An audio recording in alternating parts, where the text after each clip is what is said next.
Welcome in, everybody. It is another episode of Scarves and Spikes International Break. I don't know which one edition because it feels like this season has been so choppy. Edition.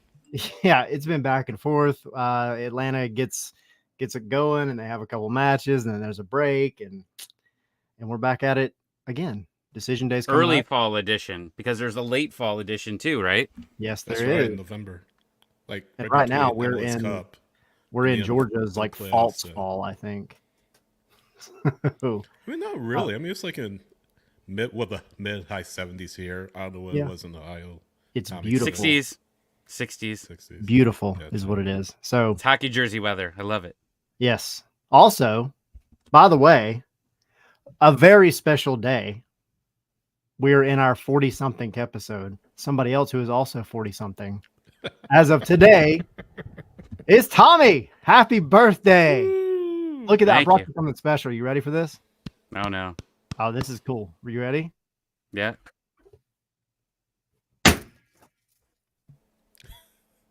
Confetti. That was awesome. I know. It was cool, wasn't it? Make the kids clean it up. Make the kids clean it up. I know. Get the vacuum. Look at that. Now we're going to have shiny stuff for the rest of this episode. Yeah. But well, thank you. You're welcome. We applaud your efforts at Scarves and Spikes. I made it to 41, so that's all that matters. Yes. No more kidney stones. No more. Everything else shingles. you had going on. Nope.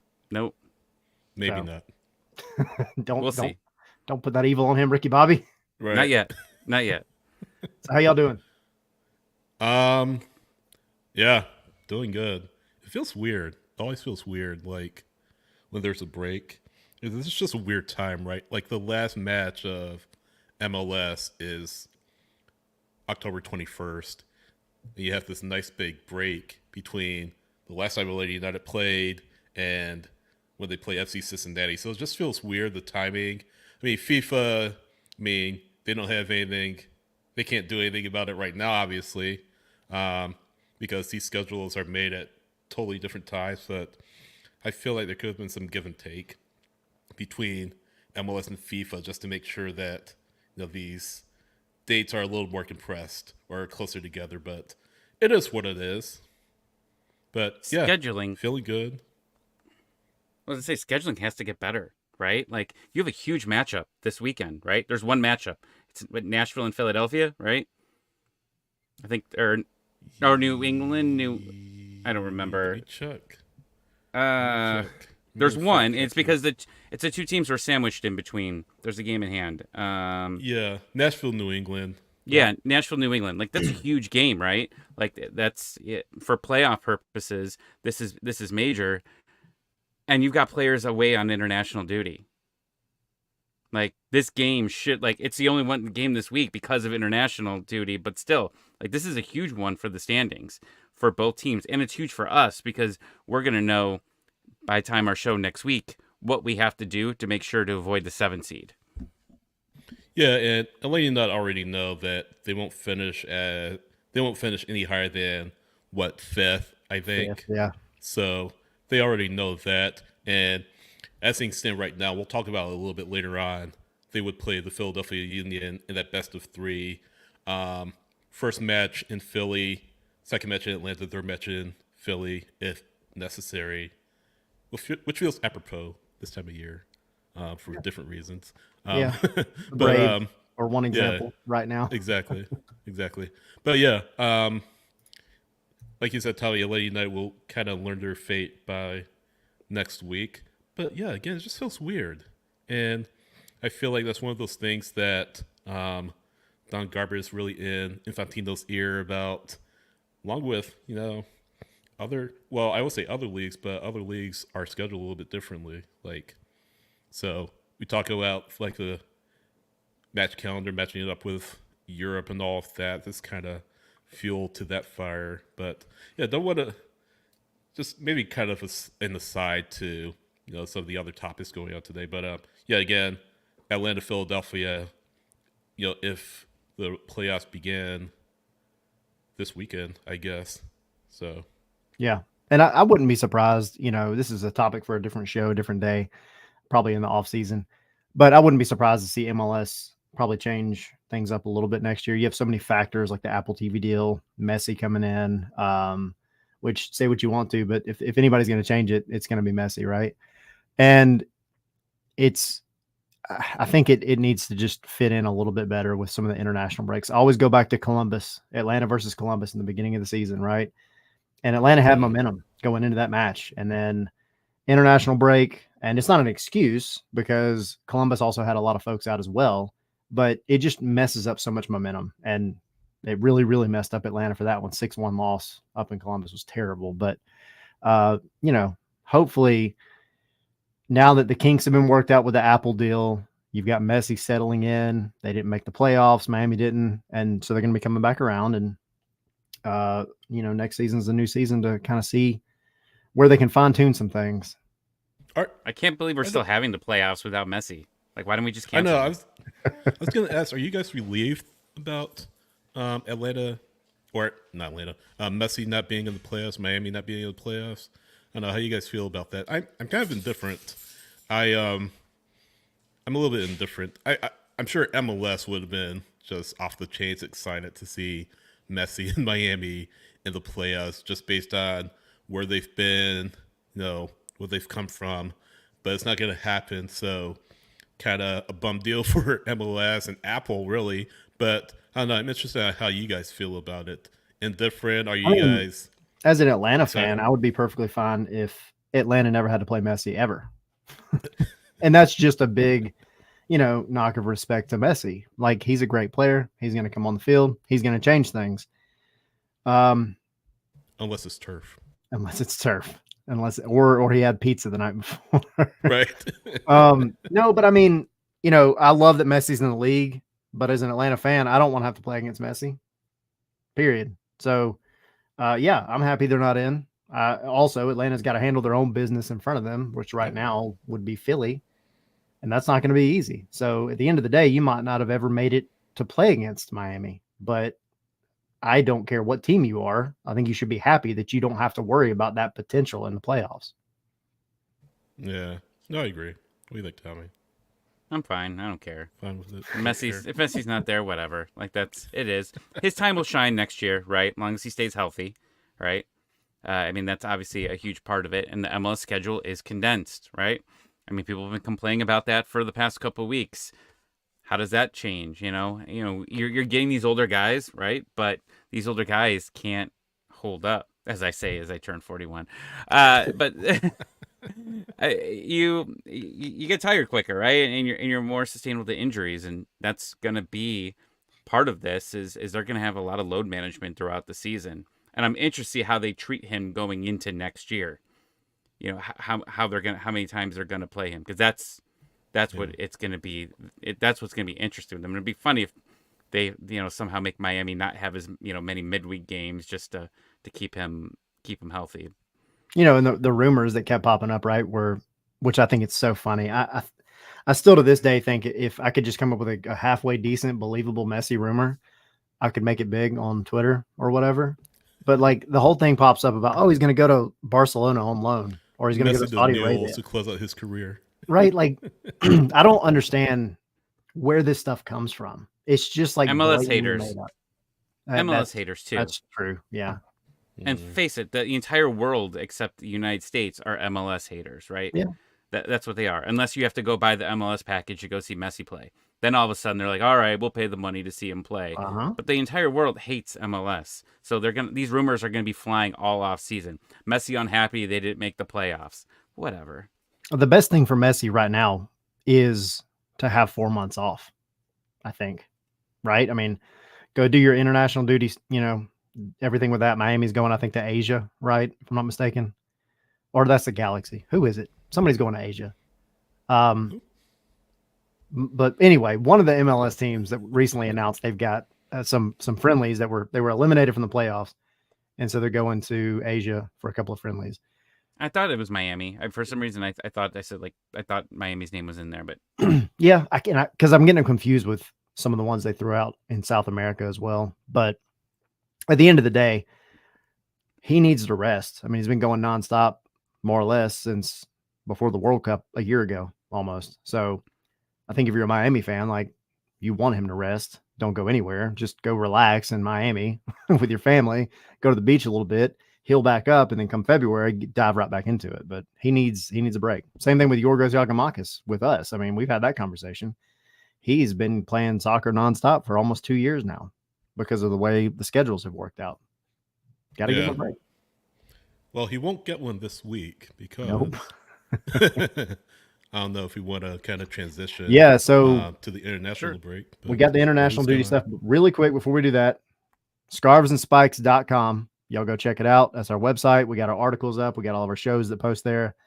Afterwards, we have a very special guest tonight coming on shortly. Bradley Wright-Phillips, as many of you may know for various reasons. Obviously, MLS 360 is his most recent venture, but he was a part of the honestly, what I feel like was one of the actual derbies, rivalries that Atlanta had going back to their beginning in 2017 through 2019. I'd probably argue with the Red Bulls.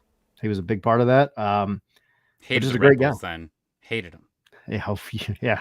that hate hasn't quite left yet, but right. I don't care about them anymore. It's not as bad as it was. I mean, the pandemic definitely like put a reset button on a lot of stuff for sure. But so he'll be on. And also, if you're not signed up already, patreon.com/scarves and spikes. Go check it out. Sign up. Get our insider content, other things we have going on. Go to playoff watch parties. Yes, watch parties, which are super fun. Lots of fun. We'll be having some more of those here in the postseason. Hopefully more than we think. And go get you some stickers on the website. At least one. Yeah. But hopefully lots more. No, excited to have Bradley on. I mean, obviously people think of them as, Red Bulls, but really one of the premier voices in the league, and really excited to hear what he has to say about the league as a whole. And even the start of Red Bulls. So excited to pick his brain. So, Sydney, you did an article over on DirtySouthSoccer.com as well. But we have some call-ups for international duty during this break, and you rounded up where you can go see everybody. There's 6, right? There's 6 players for Atlanta United. 5.5 because Almada is going to be with I think the U22s, U23s, or something like that. So I don't think he'll be with this. I think so. That's what I was told in the comments. So I think he's playing with some friends with the Olympic team, but the big ones from a big picture standpoint, CONMEBOL qualifying is going on right now in South America. So a bronze with Peru. They'll be playing Chile on Thursday. In Argentina, they'll be hosting Argentina on the 17th. So those are on Fanates. I've not heard of that. Fanates. Yeah, Fanates. So sign up for that. I think they have some packages. Argentina, of course, in CONMEBOL qualifying. Again, Almada will be with the senior team. Messi, of course, will. Paraguay on Thursday. Peru again on the 17th. I don't know. So real quick, I think according to Atlanta's press release, he's going to the senior team because they're playing Paraguay and Peru, right? Okay. So I think he will be Yeah. there. Okay. So that match against Paraguay, of course, Thursday, on VIX, or VIX, I think it's pronounced, or either Universo or Telemundo, I think either one of the two. Um, Yakimakis, Lobjanitsa are participating in Euro qualifying. Yakimakis is playing against Ireland on the 13th. That's on Fubo. Um, they host the Netherlands on the 16th. That is on FS2. Both of those matches at 2:45 Eastern Time. So Ireland on the 13th on Fubo, and the Netherlands at home on the 16th. Both 2:45 starts on Fubo only, and then FSC respectively. Lobjanitsa will be playing just the one European qualifier, Euro 2024 qualifier on the 15th. It's at 9 a.m. Eastern Time against Cyprus. But Georgia also hosts Thailand in the friendly on October 12th, and didn't see any streaming information on that. And then United States, Miles Robinson with the U.S. team, big matches coming up against two teams that have been in World Cups recently. Germany on the 14th, Saturday, 3 p.m. Eastern Time, TNT, Telemundo, and Peacock in Spanish. And then Ghana on the 17th in Nashville at Geodis, 8:30 p.m. Eastern Time, kickoff, TNT Universo, and Peacock streaming in Spanish. And then Wiley is with the U23 national team, the Olympic national team, against Mexico tonight or on Wednesday, or yesterday if you're listening to the podcast, Wednesday night if you're listening to the podcast. And then against Mexico and then Japan on the 17th, 10:30 p.m. Eastern Time. Didn't see any streaming information on that. I think sometimes those matches are on YouTube. Yeah. It's kind of hit and miss. So check out their social media, x.com/USYNT. They may have a link up there. But yeah, that's the those are the players that will be on international duty for Atlanta United. So check them out and see what they're up to. Be safe. Be safe. Be healthy. Don't get injured. Don't run laps after the game. If the coach tells you go run laps after the game, don't do it. Just say no. I was going to say the same thing. But no, going back to the national team, the U.S. men's national team, these are big matches because now obviously they don't have qualifying. They don't have to qualify for a World Cup. So U.S. soccer is trying to schedule these big matches. Germany, obviously is a massive team. They've kind of fallen on hard times just a little bit. They've had a managerial change. They just sacked Hansi Flick a few weeks ago. And then Ghana, a World Cup team, a team that has come out of AFC several times and qualified for World Cup. So, yeah, big matches for them coming up, and big matches for Caleb with the Olympics coming up in the summer in Paris. So hopefully he does well, impresses the staff down over there in Phoenix, where both of those matches will be played against Mexico and Japan. But yeah, and then of course, go ahead. What's up? I said then of course CONMEBOL qualifying and Euro qualifying for the others, but yeah, that's all I had. To me, I think, man, guys, the allergies are killing me. If y'all can't tell in my voice, Caleb Wiley though, to me is out of this whole group, the one I think I'm most excited about. And I wish it was easier to watch, but he is likely going to be a very crucial part of that Olympic squad going into next year. And, you look back at the most recent Olympics and COVID just completely threw everything off in Japan. They had to have it, the next year. It was just kind of a weird situation. But this is an opportunity for Caleb Wiley to go out and really put himself on the world stage. I think in some ways, maybe the Olympics are looked at as like the redheaded stepchild of the World Cup. But at the same time, like these are guys that are coming up, going into their prime, that are competing against still the best teams in the world in one of the biggest sporting events in the world. And, our guy here from Atlanta is going to be a big part of that. And he has been a big part of that. So this is the first time they've qualified for the Olympics. It's 2008, by the way. Which is wild. Yeah, exactly. They could qualify for 2018 because, of course, that's in LA. But yeah, big deal. They haven't been to the Olympics in a while. So they won the U20 CONCACAF Championship down in Honduras this summer. So Yep. congrats to them, of course. And again, yeah, I'm with you. I want to see Wiley ball out. Well, I don't know if we'll see him because there's no streaming information or I anything know. like that. Maybe we'll catch some highlights, which But, is basically yeah. what you had to do for the World Cup. Catch some But clips. So to keep creating more streaming services, like you just named off like all these. You want to watch all the games, you got to have 3 different streaming services to or to more. watch them all. It gets ridiculous at this point, Yeah. It's about Agreed. cable at this time, right? Right. right? So, all right. Perfect timing to kind of wrap that little bit up. We're going to dive right into it because Bradley, he is on a little bit of a time crunch. So we're going to get him in. He's got a kid to go handle at soccer practice. And we're going to chat. We're going to talk about some Atlanta. We're going to talk about MLS. We're going to talk about the Red Bulls. We're going to have a good time. So with that being said, without further ado, welcome, Mr. Bradley Wright-Phillips. How are you? What's up, lads? How are you guys? Doing well. Good. Hey, Bradley. Good to have You can you. hear me? Right? You said 1 kid. There's 3 of them I got to deal with, man. 3? Oh, Oh, no. you're like me. Yeah, I'm struggling, man. I get it. I totally get that. Hopefully the weather's much better up there than it is down here. It's terrible right Nah, now. it's not too bad. It's not too bad, to be fair. Nice. So, we're going to dive right into it, but really quick, I got a little bit of a bone to pick with you. Oh, man. I'm worried. Oh boy, Diving into starting it. out hot. 1 sec. Before you go. Yeah. Anything I've done on the pitch, that was like a alter ego. If I heard your feelings or said anything, Fair enough. it's not the real Bradley.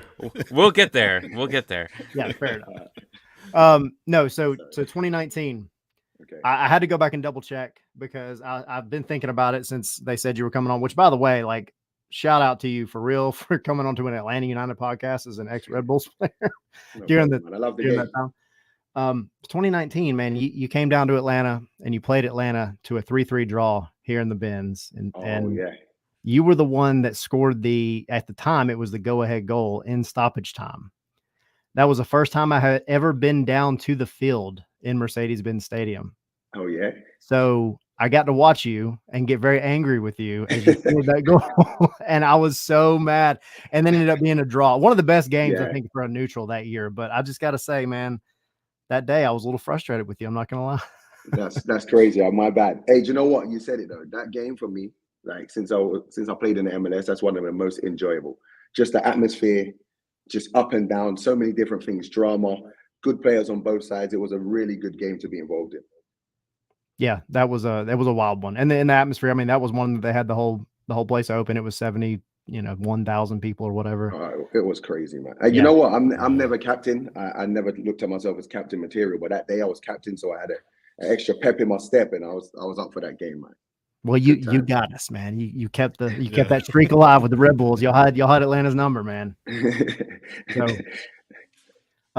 we're gonna talk about Atlanta. We're gonna talk about the Red Bulls and everything else. But your most recent venture with MLS, you've been doing it now for almost a whole season. But now that you've been covering the entire league, what storylines and teams have kind of stood out to you this year? Cincinnati, because we know how they've been in previous years, wooden spoon team, but to see the progress they've made in this season is unbelievable. It's not easy to do. I've been in the locker room, and it's not easy to just change your fortunes, and it's not as easy as, okay, let's just be good now. A lot of work goes into that, so you've got to give credit to Pat Noonan and the staff and the players, because it's been unbelievable. And then obviously St. Louis, Bradley Carnell's doing an amazing job. I'm one of the idiots that had them finishing 14th, because why not, right? It was lazy of me to go to predict that, but why not? It's an expansion team. Right. We didn't really know any of the players, but they've done an excellent job down there. And also, like yourself, you guys have a great atmosphere. St. Louis have an amazing atmosphere. It's one place, since I retired, I look at games on the weekend. I'm like, I'd love to play there. I'd love to be on the away team, but I'd love to play there. It looks amazing. And then, not because I'm on your podcast, but you guys are fun to watch. One thing about Atlanta, what I loved, and I love playing against that team, because you never know what's going to happen. Always exciting attackers. You won't be happy, but you concede goals. So for the neutral, it's a fun team to watch. Really, really good team to watch. But I'd say those surprises and teams, I'd say, St. Louis, Cincinnati. They're the biggest two for me. Yeah, it kind of leads into the question I had. You already talked about Cincinnati, top of the league, Supporter Shield winners this year. I mean, went to the Yeah. playoffs last year. St. Louis, right off the bat, being good, just the atmosphere they've built. Any teams that have done better than you thought they'd do? I mean, you picked St. Louis kind of bottom of the table, but any teams Yeah. that have outperformed what you thought they'd do, and then any teams that have been surprising in the way that they kind of struggled this year in your eyes? Yeah, let's start with a struggle. I think Red Bull. Red Bull, obviously near and dear to my heart. Yeah. It's my team. You know what I mean? I think they've underachieved this year. Nobody at the club will be happy with how it's looked. They're still in with a chance of making a playoff, so that's a good thing. But yeah, that's a team that surprised me that it took so long to get going. But a team that's done well that surprised me, I'd say. Who's up there? Do you mind if I cheat and look at the table? Before Absolutely. the MLS, we got a million teams in this league. Yeah. Orlando. Honestly, I wouldn't say surprised, but the consistency. Yes, it's a good team, but the consistency. Every week I was a little bit of a hater. I was, they won't. They won't carry on. They won't keep going. Orlando and Houston. What I like about those teams is similar to St. Louis is that it's a collective. In MLS over the years, we got used to big stars running the show. And when I look at those teams, Houston, they have a Herrera, but it's a collective performance every week. They're not just relying on one person. And Orlando are the same. They get different goal scorers. They bring in a rookie. Duncan Maguire, what a player he's going to be. I think if he stays in this league, you'll see him in the goal scoring charts for years to come. So Orlando and Houston are big surprises for me.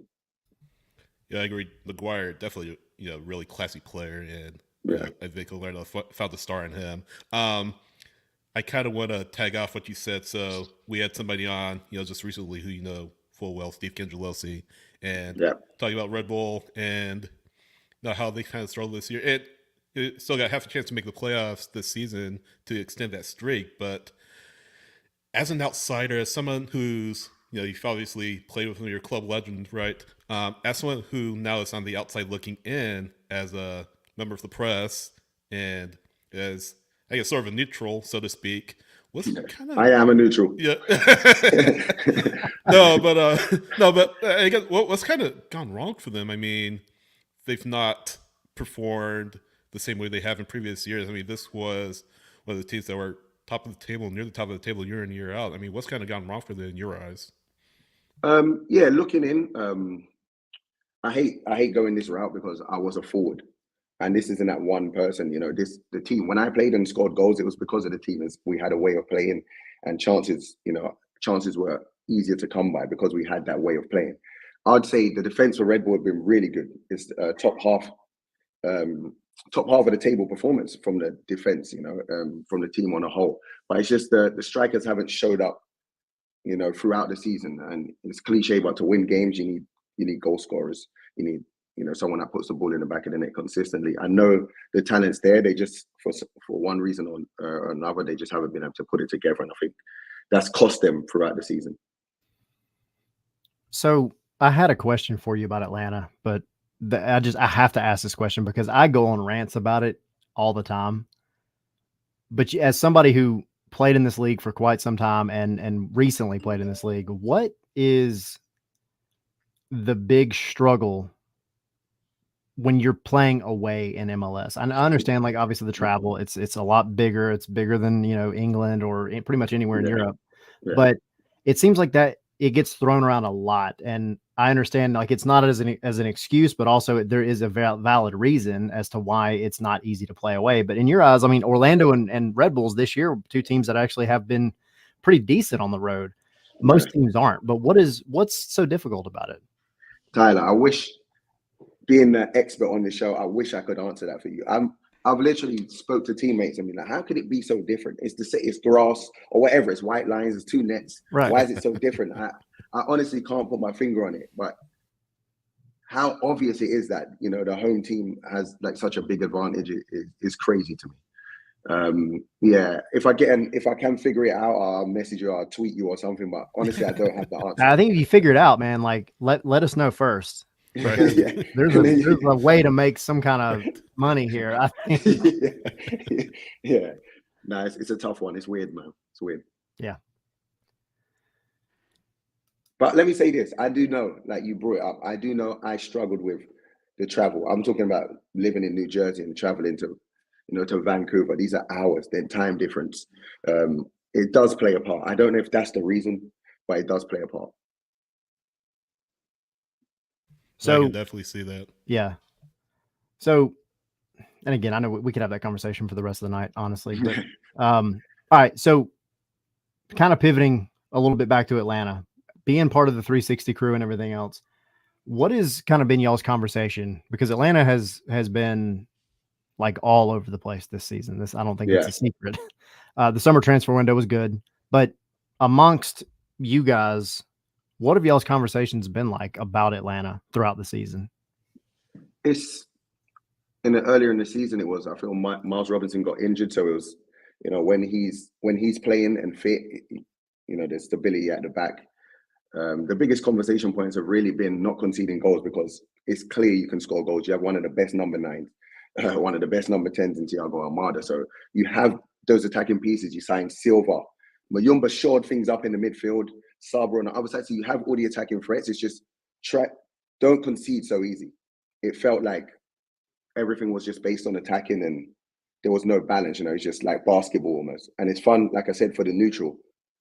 But if you're in the playoffs, you have to shore up things at the back. If you want to win games, you're going to have to learn how to win 1-0 and keep clean sheets. And for me, that's my thought process when I look at Atlanta.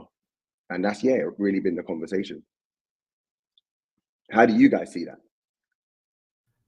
Well, so for me, I mean, and we talk about it week in and week out, right? But I think this team, and it's not just been this year, but this team has been so leaky defensively. And last year, going back to 2022, I mean, you had the injuries, which were definitely a big factor, but this team seemed like they couldn't catch a break. They were so unlucky. And if they made a mistake, which they did, they got punished on every single mistake in the worst way. Yeah. And they've gotten better, but they're still conceding goals left and right. I mean, it's better than it was in 2022. And I see Tommy, like, you're there shaking your head, but it's better than it was. But it feels like that is the big missing piece to make this team a complete, like, actual playoff team. If they could just shore up that defense. And it feels like a shame, because they do have one of the best defenders in the league right now in Miles Robinson, who's probably on his way out. So unfortunately, it feels like a missed opportunity. Yeah, the mentality just isn't there really in the back.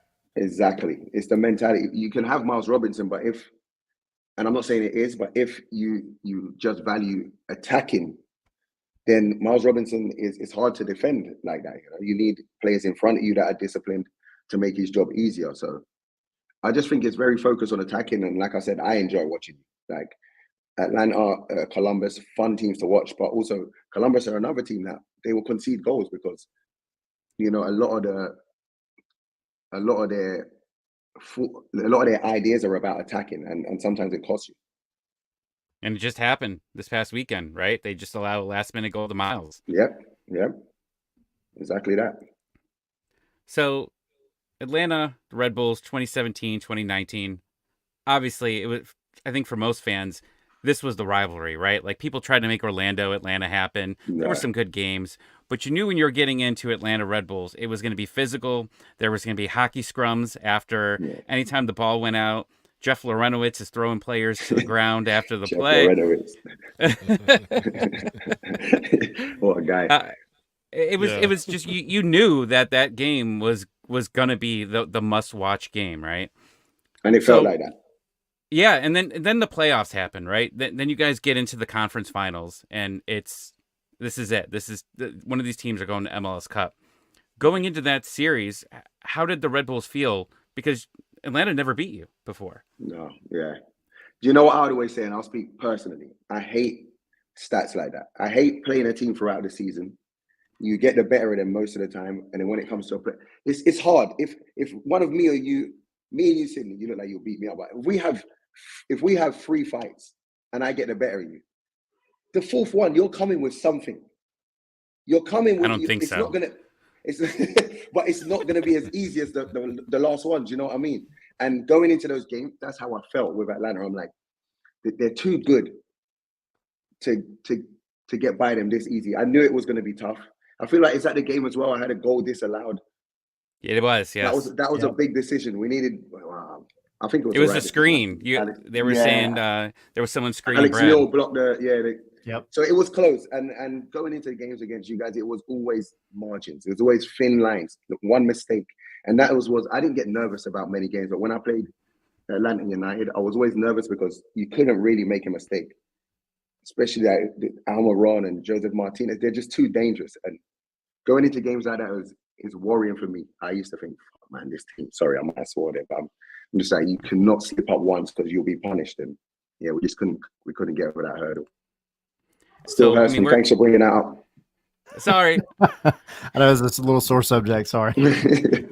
Well, we were just talking about it before we hopped on. Like Philadelphia and Atlanta, like could be heading into that. Like right now, I think they would play each other in the playoffs, and they've had their rivalries, right? Like they've had physical games. They've had the Philly coach talk a lot of trash about Atlanta, about the coach, about the fans. I mean, so you've got this set, and now you could go into a best of 3 playoff series, which I kind of feels like is how the Red Bulls playoff matchup kind of led into physical games. Really didn't have a game that was really important, but then you get into that playoff series. I feel like Philly is going to be the new Red Bulls rivalry going forward. Yeah, I see why you think that. I think Philly play a similar way to how Red Bulls, used to play. Is very physical, fast, deadly in transitions. So yeah, I see that, and hopefully because they're both two good teams. But again, if you're talking about Atlanta in the playoffs, that's a team where you're defensively you have to be really good because they have attacking pieces that will punish you. That'll be a good one to watch for the neutral. I'm excited to see that if it comes to fruition. I agree. I think that'll be a good one, and I think there'll be really all kinds of good playoff matchups. And I feel like the East is a little bit more wide open than the West in some respects, maybe outside of Cincinnati and St. Louis. But I can't wait to see it all play out.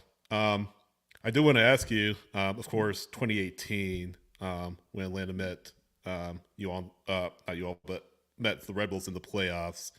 Kind of the perception was that, obviously Red Bull had a way of playing that Atlanta just struggled with, and they still struggle with to this day with other teams. But the high pressing, like you said, high speed, high octane, energy drink soccer, right? Was there a conscious change in tactics from what had worked for that team thus far that season, or how did things play out tactically from your vantage point? Because there's a perception say again. No, go on. Sorry, finish. I was gonna say there's a perception that y'all had been playing the style of soccer, but then it changed, and that's what ultimately did you all in. So I'm curious to get your vantage point. So you're talking to a man that has a very poor memory. But I was speaking to someone the other day, and I feel like in that game in 2000, I think we sat back a little bit for some reason. I think we sat off, and if you're doing that against a team with the players you had that can move the ball as well, and we don't get to set up our pressing moments, I think that's what killed us eventually, because we're a team that we only knew how to high press and play fast, and whenever we sat back, we found ourselves in problems, and I think that happened to us that year. So it's October 11th. We've got a week left of the regular season, or a week and a half, I guess technically, or a week and an eighth, whatever. We got one game next week. Yeah. Who's your pick for MLS Cup? Oh man, you're killing me, bro. You don't have to say us just because you're on an Atlanta podcast. No. Do you know what? Like I said, I love watching you guys, but I wouldn't say you because it's tough to put your money there. You guys are too risky, man. You're too risky. You're too fun to watch. I agree. It needs to be. Agreed. I would say Cincinnati because of their home form. I'd say Cincinnati because of their home form, but winning the Shield and winning the MLS Cup is very difficult to do. Very difficult to change your mindset to go again. Isn't easy to do. Am I crazy enough to say St. Louis? They keep surprising me. Pretty crazy. They keep surprising me. Not as crazy as it was 8 months ago, for sure. They just keep surprising me. They fear nobody. that'll just be too much though, surely, to come in and then surely that would be too much. They really have a I'd way. say- They really have a way of putting teams to the sword, don't they? I mean, telling you. I was watching the Sporting Kansas City match, and in a few minutes, I think it was 0-0, but then all of a sudden it's like 3-0, 4-0. I mean, they're just They're very relentless. lethal when they get in their way. They're relentless, and they call upon guys off the bench that sometimes you never heard of. That player comes on, gets a goal. It's tough to say. I would say I'm gonna choose two. I'm gonna do St. Louis. I can't believe I'm saying this. Houston Dynamo with no 9, with no recognized 9. Really? That's That's impressive. interesting. I don't honestly. I could wake up tomorrow and think something else, but that's just what's coming to my head. That's what's coming to my head. Hey, but Well, I mean, when you you wake wouldn't up, hit believe us it. up tomorrow with who you think. Yeah. Right. It's gonna be 2 or 3 complete different teams. Yeah. So, St. Louis, I mean, I like St. Louis. I love the atmosphere, like you said earlier. Selfishly, they can win it next year. Yeah, but Just just not this year. I like the fact that Atlanta won it in the second year, and I just want to be able to hold on to that for as long as I can. I hear you, man. You're like me. You're a hater too. A little bit, just a little bit. Yeah. So, we're gonna get ready to get you out of here because I know you got to go pick up the kiddos. I got a couple of quick questions. One popped up. We had a bunch of people ask some questions on Discord, and then here in the chat, getting ready for you to come on. But this one was actually kind of interesting. And before I say my opinion, I'm gonna let you answer because I feel like I've already started off the show being like, oh yeah, remember that Red Bulls game? Yeah. But Dan asking, did you have a rooting interest in the Arsenal Man City match? Yeah, of course. Listen, Man City, I love with all my heart. That's where I got my break. I made my first team debut. It was a very different Man City, by the way. This wasn't money Man City. This was, think more of a West Ham or a Everton. That's what it was like, Right. So yeah, there's a lot of love, but Arsenal is my team. Like, I'm an Arsenal fanatic. If Arsenal lose, my weekend's ruined. Just like Do you know Tyler. what I mean? Oh yeah. Oh my guys. Hey. Yeah. Yeah. And Tommy, yeah, who's I your want team Arsenal to again? win that game. Don't say it. Don't say it. United. Go ahead, Tommy. I hate Manchester. United. I hate United. Yeah, but I, thought if I you hate said him right Tottenham- now too. If you said Tottenham, I would have just left this chat. I would have left this chat, man. Nah. Bradley Wright-Phillips dips out on the Scarlet podcast. Right. So So Arsenal, that's my love. Yeah, Sweet. I wanted them to win. Yes. something in Yes. common. I like it. Yeah. Okay, so this one's a little random. I don't know if this is true or not, but according to the internet, we know how factual the internet is. You are into some EDM grime type music. Is this true? Grime. Yeah. Grime. Listen, there's my family, there's football, and then there's grime music. Grime is I love grime. If I didn't play football, I'd want to be involved in the grime industry in some way or form. I love it. I grew up with it. It was a bunch of kids like me that, went on pirate radio. They snuck into, tower blocks to set up radio rigs and just get on air just for an hour to perform to other kids around London that were like them. It's grown so much over the years, but it's a big love of mine. Yeah. That's grime fan. really cool. So Awesome. just to kind of, because I know it's a very, very English thing. But if you could tell the people that watch this, folks that watch this, because it's not just Atlanta, we thankfully have a lot of just MLS folks that watch, but in general, you're going to go listen to that genre of music. Who are a couple of folks or groups or whatever that you would recommend? Yeah, I'll tell you to go and listen to Skepta, Kano, some of his old stuff, Gets, P Money with the whole OGs. There's so many people. President T, Blacks. There's a lot of artists. Little D. There's so many. AJ Tracy. A lot of these couple of guys you might have heard of, but they've gone mainstream now. But yeah, they're very influential in the grime scene. That's pretty awesome. But for anyone listening that's interested, just go and check out Roll Deep Crew, Nasty Crew, Boys in the Hood, and Rough Squad, and that's from the beginning, and you will know everything you need to know. You can find everything else from there. Sweet. Okay. So they're going to get you on a 360 performing at some point? Oh, no, think you're you're good. I think, yeah, you got muted. See, we start talking about Grime. You're good. You're all good. Nope, not yet. Nope. But we can always like dub over with some not yet with some Grime music. No, nothing yet. Still got nothing.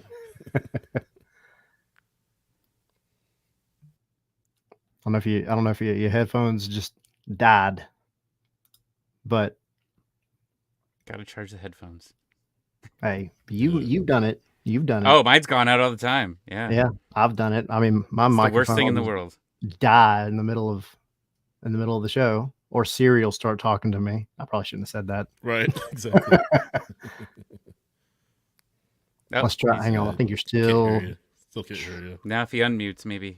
Can you guys hear me? Yeah, There we there we go. go. There we You're go. back. Something Gotcha. happened. My wife called and it messed up like the Bluetooth setting. Oh, no, you're yeah, good. yeah. Apologies. No, you were all good, man. Technical difficulties, dude. We get it, man. We're a local podcast. Yeah. So, but yeah, no, 360. They're gonna get you to perform. No, I retired, man. I retired. Done. I've done a lot of the mics, and it doesn't leave me. You know, it was on my bucket list, and now every few months it pops up, and it's something I don't like. I was very shy to rap because I come up in an old school era of football. It's you play football, you shut up and play football. Yeah. So doing anything like that was kind of judged, and I used to hide that part of my life, and so when it's out, I still cringe a little bit. I got you. I Yeah. got you. I mean, that's understandable. But Yeah. no, I appreciate you giving us the scoop, the insight, because I was really curious. I was like, oh man, he's in this kind of music. I didn't have you pegged for that. Nah, Yeah. that's what I mean. I told you when I was on the pitch, I was a different character, you know. Yeah. Different character. Alter ego, yeah. Well, cool. Bradley, man, we appreciate you coming on. I know you got to Thank go, you. got to roll, pick up the kiddos. But we absolutely appreciate the insight. You answered, I think, a lot of questions from folks about 2018, that whole rivalry and everything. But you're welcome good back times. anytime. Nah, good times. And listen, to you guys, keep doing your thing. It's really fun being on here. You know, I like having conversations that don't feel too much like interviews, and you guys do that well. So shout out to your fans and keep doing your thing. And I appreciate you having me on. We appreciate thanks it. a lot. Thanks Thank so you. much. No problem, man. Cheers, Brad. Have a good Have one. a good one. Bye. Cheers. Good Bradley stuff, man. Wright-Phillips. Legend. Every Yeah, time I yeah. saw Joseph scoring goals in the list, Yeah, it was him and Bradley. Yeah, I said it earlier. I mean, people associate him with the Red Bulls, which is understandable. I mean, one of the best to ever play the sport in MLS from a goal scoring standpoint. But good to get his standpoint and viewpoint on MLS as a whole. Just looking at it from the outside in, and yeah, we'd love to have him back soon. Yeah, 100%. He made a face when we brought up the playoff game. Yeah. And I remember the disallowed goal too. Yeah. And he's right. That could have changed that whole game. But we say that about, goals that get called back every day, right? Like goals change games. Like he said, it goes without saying, but goals, you have to score goals to win games, but goals change games. So, yeah, Indeed. like Colonel said, as bad as he hurt ATL, nothing but mad Yeah. respect for Bradley Wright-Phillips. Good stuff, man. Yeah, again, just the amount of goals he scored as a whole. I mean, it's hard to score. It's hard to play in this league. It's not easy. But for him to come over from the UK and just fit right in and build a incredible career for himself stateside, just hats off to him. I'm so happy that he is an Arsenal fan. I'm so happy that we got that in common. Get out of here. I'm sorry, Tommy. Cool. You had your Probably heyday. rolled his eyes. You had your heyday. All right. Arsenal's been struggling, man. Give them something. That was a good game, though, by the way. That Arsenal Man City game. That was fun. So, all right. Cool. We have, let's see, we've hit on the international duty and where everybody's going to be at. There's not a ton of news, obviously, in terms of like stuff that we're going to focus on. The academy's playing games, the twos, they've been done, but you do have some year-end award nominees. Yeah, I saw a comment from Dan. I kind of want to address it since we're diving into that. They say the players nominated for postseason awards was a little stupid. Amada and GD for MVP. Only one player per team should be a nominee IMO. So the year in awards list kind of is a little bloated. For example, you saw I forget who it was on the list for Coach of the Year, and it doesn't belong. I think it was Wayne Rooney or something like that. Yeah. For Coach of the Year, but I mean, that's kind of how it is. In fact, I'll just pull up the list right now. Yeah, it does get a little bit absurd, just as far as the nominee standpoint. While you're doing that, that's the thing. Like, what's stupid is Lionel Messi getting nominated for MVP. But what you have to remember, gonna vote for him too. what you have to remember is this whole process. The team nominates who they want to nominate, right? So, I mean, from Miami's perspective, you can look at it one of two ways. Either A, you're going to nominate the best player in the world because why not? Or B, and I know this is, man, if our battered herons friends were on here right now, we'd probably be in an argument, but is there anybody else on your team that deserves to be nominated for MVP? Probably not. So, I mean, anyway. No, but yeah, the nominees, like I said, it is kind of silly. Like, every team is going to nominate their coach for Coach of the Year. It's like a formality. Like, you see names like Wayne Rooney and, like, who else? Christian Latanzio, who Charlotte may barely make the playoffs. Adrian Heath, who got sacked.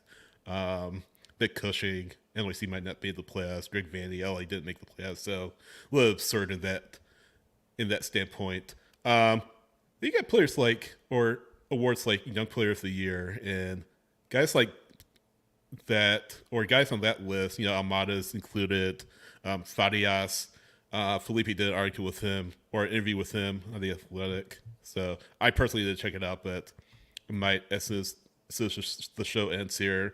Duncan McGuire, Brad mentioned him earlier, Schulte, the keeper in Columbus. Some names that really stand out. Caleb's on the list too. Thiago's on the list. So awards like that, MVP, we mentioned, Thiago's nominated, as well as Giacomakis. I think it begs the question, who realistically can win for Atlanta United? I feel like Young Player of the Year, that could be Almada. Just what he's meant to Atlanta United. I feel like he's a runaway for that. MVP. I mean, should be in the MVP. I mean, the MVP. I mean, like, yeah. If you're considered in the MVP race, then Almada should be in Young Player of the Year automatically. He'll and should have a chance to win. Player, I'm sure. Yeah. But yeah, a handful MVP. of I see him like top 5. Yeah. We have teams can nominate who they want. Yeah. Go ahead. No, I was just going to say, I mean, that's the thing. Like, there's some that are super confusing. I think you're maybe going to hit on it. But there's some that, I think everybody that looks at, maybe follows this league even halfway is going to look at some of these names and be like, okay, well, that makes sense. But then, like you were saying, Sydney, you look at some Coach of the Year and you look at the different nominees and everything, and it's like, there's no way that's happening. There's no way. Same thing with Goalkeeper of the Year. Like, there's no way some of these guys have a chance. That's is not winning. Timing was terrible. Again, it's one of those idiosyncrasies. I love Brad. MLS. Yeah, it's one of those idiosyncrasies in MLS that maybe needs to be looked at. But I guess realistically, again, we mentioned Young Player of the Year. Thiago should win it in a runaway, I would think. Newcomer of the Year, that's going to be a little bit interesting. Messi might win it just because he's Messi. It's stupid. It's stupid if he wins it. There should be a games played limit. Like that. I understand people come in late in the transfer window, but he didn't even play a quarter of the season. And Leagues Cup doesn't count. Well, he's Leagues barely Cup played should not be anything counting. That's the thing. Right. Shut it down. Just shut it down. Done with it. So, one that really interests me, actually, and normally I don't care much about it because I'm just like, oh, it's Miles Robinson. But the Defender of the Year category, you have Miles, who's nominated, but you also have Brooks Lennon, which I think is really interesting because his game has evolved. Top 5. Oh, for sure. His game has evolved so much in this year in both ways. Obviously, he's, especially recently since the summer transfer window, we've seen him kind of pushing up and mean, he had that opportunity against Columbus very early on where he ghosted in from, I mean, he's a right back. And the next thing you know, he's floating into the box on the left side and putting in a shot and, you know, barely misses it. That would have completely changed that game. But when we talk to Pineda at the training ground and after matches sometimes, I mean, he always points out Brooks Lennon's defensive capabilities and points out, like, you know, Lennon will sit down with the coaching staff and go over video, not just of himself, but of some of the best right backs and defenders in the world to learn and see what he needs to do better to elevate his game. And we know how much he wants to be a part of the national team again. And I think, like, I mean, he's making a case for himself. Absolutely. So I would really, really like to see him kind of be on that short list for Defender of the Year. I think he will. And not to get too off topic, but yeah, if Guzan retires, I don't know if you don't give him the armband in 2024, to be honest with you. It's just based on tenure alone, I guess. But yeah, I mean, he doesn't panic, really. As he holds himself accountable, he holds his teammates accountable. So I don't know if you don't give him the armband, make him captain in 2024, but that's getting ahead of ourselves. But yeah, what do you think the odds are Brad's back? To 5. A percentage. 50-50 probably. 50-50. That's an easy answer. Tyler, don't give me 50-50. Give me some controversial. I was gonna say I'll give you some controversial. I was gonna say like 25% that he's back. Think so. I said 30. Yeah, I'm leaning toward no. But so 49. Yeah. But you know, it is an interesting and it's definitely one we're going to have on this show in the off season for sure, because it's going to be silly season and everything else. But you know, I think the biggest thing is not going to be so much what Brad wants to do. I mean, that's definitely going to be a factor, but you have a different front office now, right? And Garth doesn't rub me as the type of guy that's just going to hold on to somebody for sentimental reasons. And I love Brad. He's the only surviving member of 2018, right? But, well, that played significant time in Miles, but like he was there. He was a big part of it, right? I just don't see this front office holding on to that, especially when you consider his age and everything else. Now, I would love to see him come back as a goalkeeping coach and assistant to Liam Curran, who's the current goalkeeping coach, in some way still be involved with the academy to whatever. But I just don't know that he comes back as a player. Social media manager. Yeah, that's good. Yeah, exactly. I like it. Exactly. I don't know if you mentioned it, but he was nominated for Comeback Player of the Year. What is cooking? So, yeah. I think that's a pretty good shout of him winning that. Him and Miles and Lenny. Yeah, Miles. I would give that to Miles. I mean, Miles Robinson, just, you weren't sure how he was going to come back from that injury, and he came back and was starting from basically from the beginning, right? Yeah, almost. And then Brad, we got to remember too, Brad, it's so weird that this happened this season, but he also had another injury up in New York and then was back like in, what was it, less than a month? Like he was supposed to be out for like 80 days or some crazy number. And he's the comeback player who also came back later. Award champion. Yeah. 2 times. No, but yeah, exactly. No, but voting's open right now to media and technical staff, players. Closes October 23rd. The fan voting opens October 30th and it closes November 6th. And yeah, after November 6th there'll be a top 5, and then the league will make its selections from there. So some days for Atlanta United. Don't give the fans the power. Well, they'll have a partial vote. They'll have a partial vote. No, because the entire world's going to vote for Messi. Shut it down.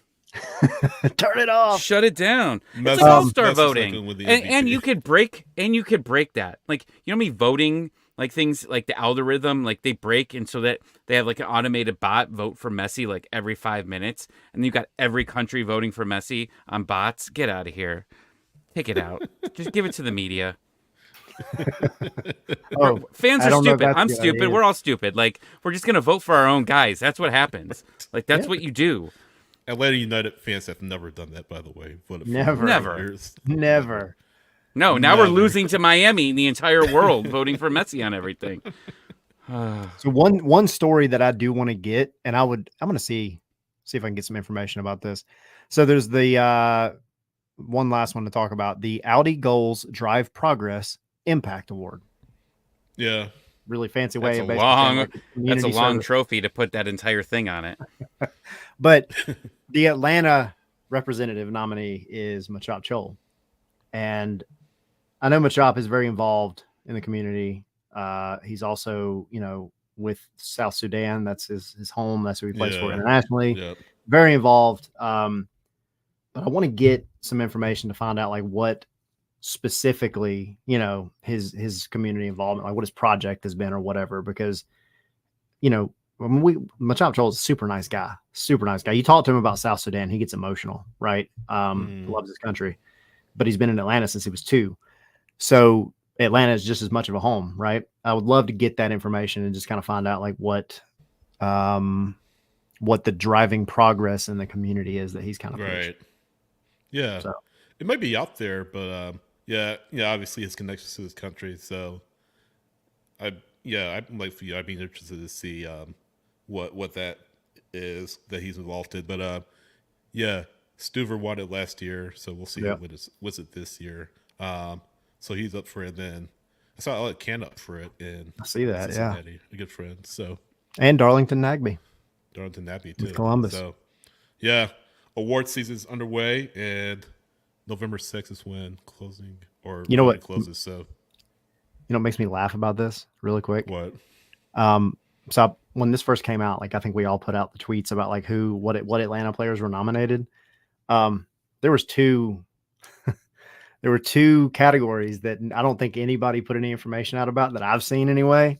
It's MLS Referee of the Year and MLS Assistant Referee of the Year. And I'm not trying to dog on them, but man, like, you can't get fined. Dog on them. Now you're right. Well, I mean, now we got Pineda doing it, so I'm just let him have his voice and just go in on people. But no, yeah, exactly. It's John Freeman, Victor Rivas, and Ted Uncle are the 3 for Referee of the Year. Uncle's still alive? Wow. He's still around? Well, you know what I mean. Relevant. Yeah, he's not still like around. dead. He's real That's around. just that's how I just say, like, oh, he's still alive. Cool. Yeah. Avril Lavigne's still alive. Right. Is she? Or is For real and real. Is she? Yeah.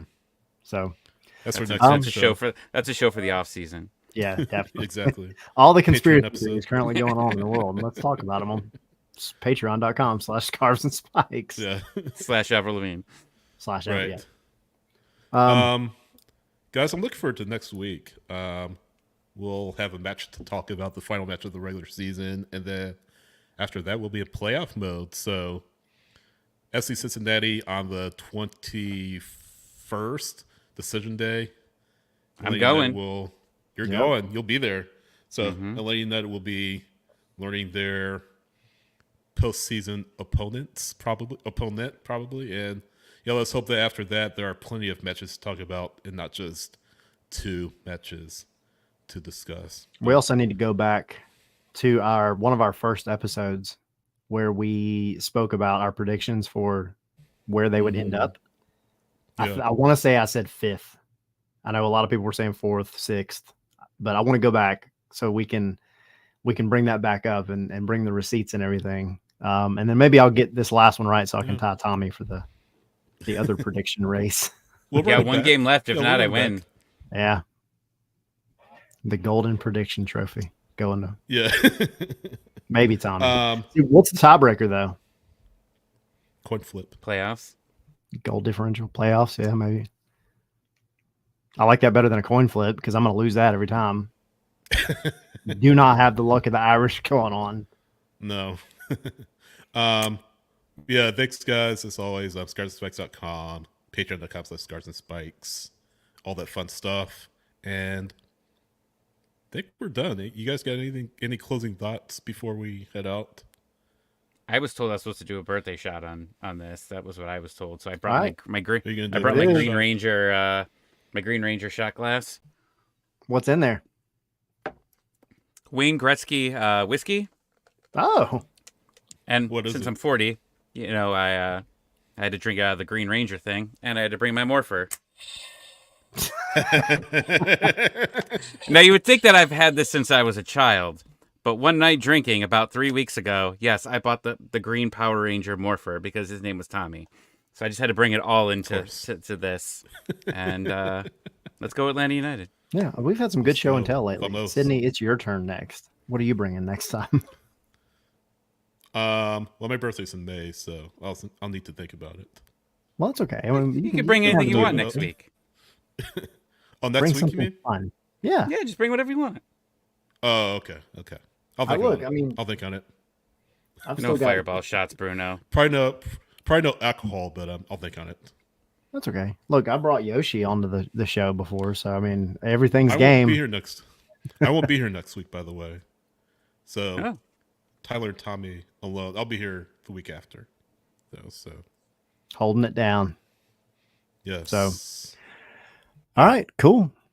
I think that does it. It feels weird not ending one of these on predictions, but we have another week left. But go support all of our international players in their international duties, but especially Caleb Wiley and Miles Robinson. Get them going.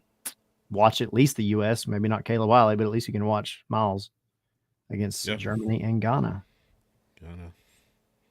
So Well, thanks, guys. And we've got to go. Yeah. Tommy has some And- happy birthday steaks to go cook. Hit the music, Sydney. Thanks to Bradley Wright-Phillips again for coming Yeah, on. thank you. 100%. Really appreciate the conversation with him, and yeah, really appreciate you guys watching and listening, and we'll see you next time. Cincinnati coming up. Scarvesandspikes.com. Go check it out. Yes. And I'm going to need a vacuum to get up all this freaking confetti. Gonna go. Jeez.